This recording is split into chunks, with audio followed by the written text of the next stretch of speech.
पिंपरी चिंचवडमध्ये राष्ट्रवादी शरद पवार पक्षाच्या वतीनं आंदोलन करण्यात आलं। शहरातील रस्त्याच्या दुरावस्थेवरून हे आंदोलन करण्यात आलेलं आहे। राष्ट्रवादी शरद पवार पक्षाच्या कार्यकर्त्यांकडून खड्ड्यांमध्ये वृक्षारोपण करण्यात आलं। खड्डे न बुजवल्यास आणखी तीव्र आंदोलनाचा इशारा देण्यात आला। सगळं पाणी जेव्हा या शहरात 8 दिवसापूर्वी शिरलं होतं तेव्हा ओढे गेले, चोरीला वाली नाही सांगायला अशी म्हणण्याची वेळ कार्यकर्त्यांवर आली।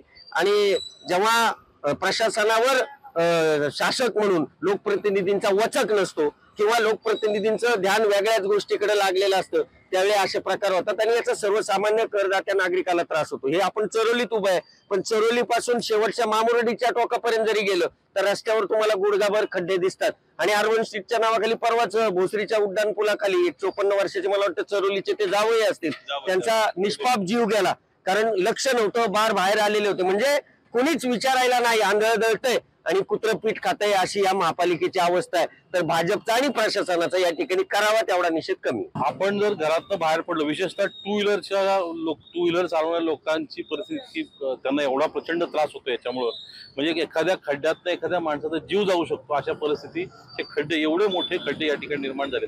आणि म्हणून हे आंदोलनकर्त्यामागची आमची भूमिका तीच आहे की सत्ताधारी आणि जे प्रशासन यांच्या विरोधात आम्ही भूमिका घेऊन या ठिकाणी खड्ड्यामध्ये ही कमळाची फुलं त्या ठिकाणी आंबले लावलेली, झाडं लावली आहेत। आणि आम्ही आज या ठिकाणी प्रशासनाचा आणि सत्ताधाऱ्यांचा तीव्र शब्दात निषेध करतो।